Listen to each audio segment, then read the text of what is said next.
Moussa Sen de Walfadjri. Ma question est la suivante. Vous avez souvent l'habitude de décrier l'attitude de la justice dans vos discours. Aujourd'hui, vous annoncez une plainte contre Serigne Bassirou Gueye à la Cour suprême et à l'IGAJ.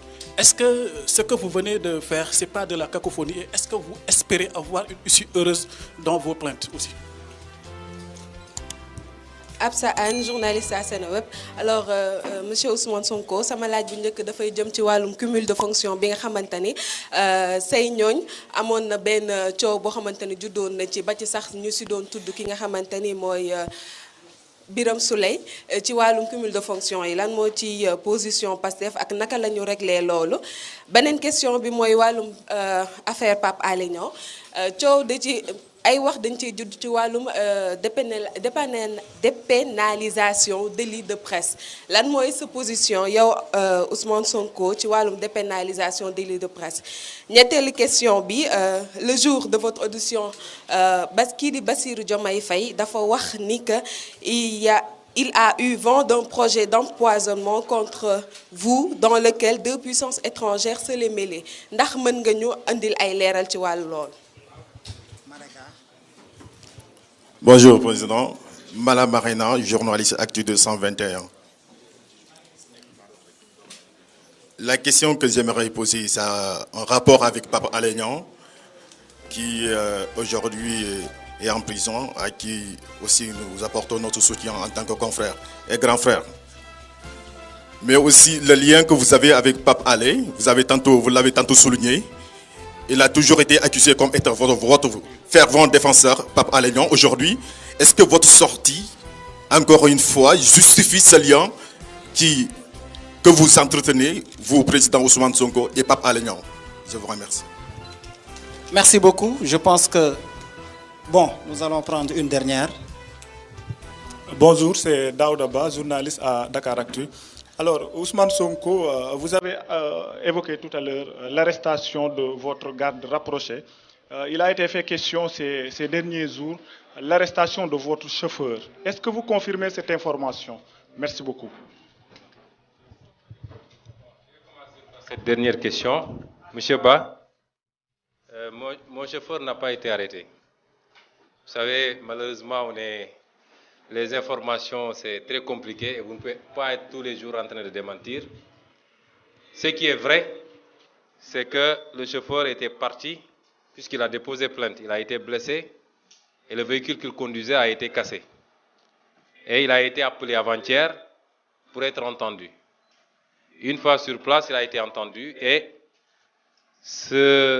la personne sur laquelle sa plainte porte avait été cueillie de Tchiki pour être entendue. Cette personne, quand elle est venue, a dit qu'elle aussi, elle reconnaissait mon chauffeur comme ayant participé au RIX. Et le commandant a voulu arrêter le chauffeur. Mais le procureur s'y est opposé et le chauffeur a été tranquillement libéré. D'ailleurs, il est là, il est rentré tranquillement. Donc c'est une information qui n'est pas vérifiée. Aujourd'hui, on n'a que les 5 arrestations. La première question de Sen, Wolf. Vous savez, M. Sen, critiquer quelque chose ne veut pas dire que vous n'aurez pas à faire ce que vous devez faire avec cette chose-là. La justice, c'est la justice du Sénégal. Quand il y a des acteurs de la justice qui ne font pas le travail correctement, nous le décrions. Mais ça ne veut pas dire que nous tous, chacun d'entre vous peut critiquer le président de la République. Est-ce pour autant qu'on va dire qu'on n'a rien à faire avec la présidence de la République? Chacun d'entre vous peut aller dans un service, il n'est pas content du traitement, du service public tel qu'il est dispensé, ou alors qu'il soit victime de harcèlement ou de corruption, il sort, il se plaint, c'est tous des corrompus, etc. etc. Est-ce à dire que si vous allez par exemple dans un service où vous devez prendre un document, vous n'êtes pas content, vous sortez, vous vous plaignez. Demain, si vous avez besoin d'un document, vous n'allez pas repartir dans ce service. Donc, critiquer la justice ne nous empêchera pas de continuer à faire ce qu'on a à faire. D'autant que j'ai toujours dit que la majorité des magistrats sont des magistrats dignes et debout. Malheureusement, il y en a quelques-uns qu'on place dans des postes que tout le monde connaît, qui qui sont ce qu'ils sont. Donc, je ne pense pas qu'il y ait une contradiction entre critiquer des actes posés ponctuellement par des acteurs et l'institution elle-même. Et tant qu'elle sera là, nous continuons à déposer si nous pensons devoir déposer. Si ce n'est pas traité correctement aussi, nous dirons que ce n'est pas traité correctement. La dépénalisation du délit de presse. Vous savez, pour moi, il n'y a pas de délit de presse. Si on est dans le cadre de l'exercice d'une profession et strictement, il n'y a pas de délit. Si il s'agit d'informer, et d'informer juste et vrai, il faut qu'on se dise les choses. On ne peut pas créer une zone de non-droit absolu que les gens peuvent détourner pour faire autre chose. Il faut que ce soit encadré. Un journaliste qui fait correctement son travail, qui informe.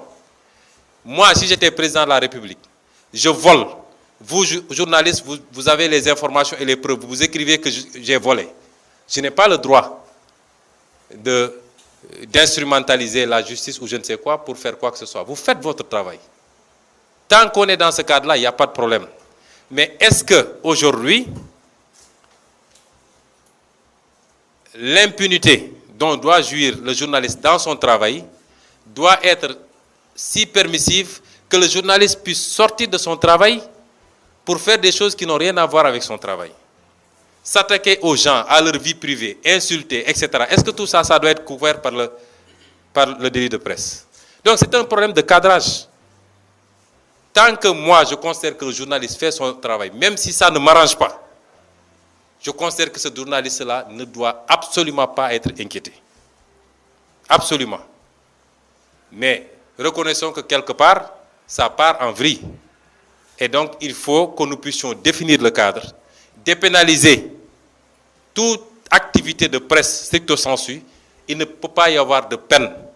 Quand un journaliste fait son travail et qu'il découvre des choses, même si ça ne m'arrange pas, je suis le président de la République, je dois l'accepter, il fait son travail. Il a appris ce travail pour le faire. Il est, non pas assermenté, je ne crois pas que les journalistes le soient, mais c'est le pacte qu'il a avec la nation, avec la République et avec le peuple sénégalais. Et nous devons encourager les journalistes à faire ce travail-là, d'investigation en profondeur, et à permettre aux Sénégalais de savoir ce qui se passe.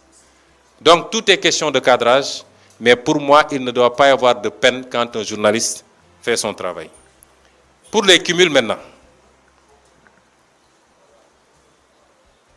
nous partons d'un principe très simple.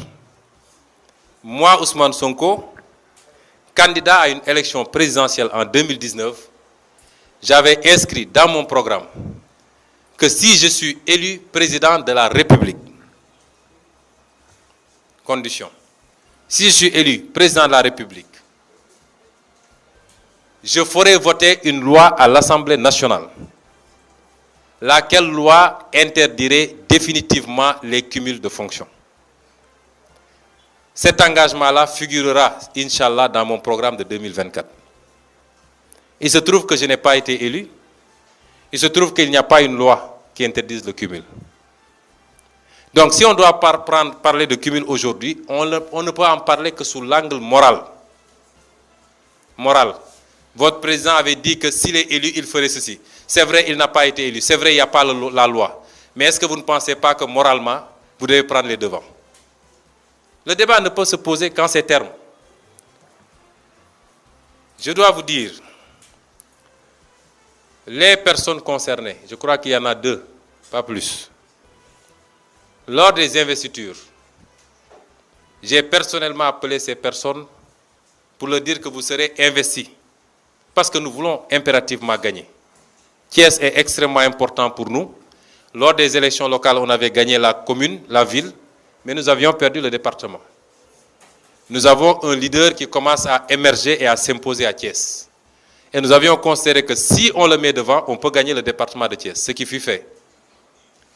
C'est la même chose pour Pikine, que l'opposition avait perdu au niveau départemental, même si on avait gagné beaucoup de communes.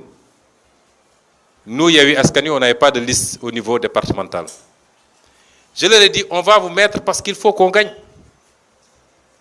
Mais si on gagne, je ne peux pas vous l'imposer. Mais si j'avais un choix, je vous demanderais d'opter pour l'un ou l'autre. Est-ce que vous me suivez très bien? Parce que personne ne peut contraindre quelqu'un à démissionner d'un mandat. Ni le président de la République, ni un président de parti politique, ni un parti politique. Le mandat a été conféré par le peuple.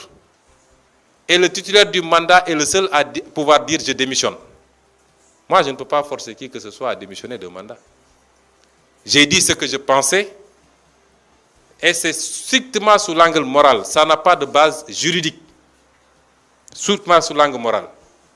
Si moi, je suis élu président de la République en 2024, et même mieux, on n'attendra pas ça. Parmi les projets de loi que nous sommes en train, sur lesquels nous réfléchissons, pour que notre groupe parlementaire les dépose sur la table de l'Assemblée, figure justement un projet de loi sur l'interdiction de cumul. Et en ce moment, ce sera impératif pour tout le monde. Donc, le débat sur le cumul de mandat est un débat strictement moral. Moi, je peux avoir mon opinion. Si notre liste n'avait pas été supprimée, et si j'étais passé à l'Assemblée nationale, j'aurais choisi entre mairie de Ziguinchor et Assemblée nationale. Mais ça me concerne moi. Parce que je crois fondamentalement à cela. Je suis maire d'une ville, je sais la charge de travail que cela requiert. J'ai été député, je sais la charge de travail que ça requiert. Et il y a suffisamment de Sénégalais assez compétents pour faire le travail. Donc, le problème du cumul se pose en ces termes et il relèvera de chacune des personnes concernées de prendre sa décision. Soit de démissionner d'une fonction ou de dire je ne démissionne pas. Mais personne ne peut les contraindre à faire ou à ne pas faire. Je crois que j'ai été très clair sur cette question. Le lien que j'aurai avec Pape Alé Niang. J'ai un lien avec Pape Alé Niang, un lien humain. Je crois que Pape Alé Niang, je l'ai connu il n'y a pas très longtemps. C'est peut-être les 4 dernières années.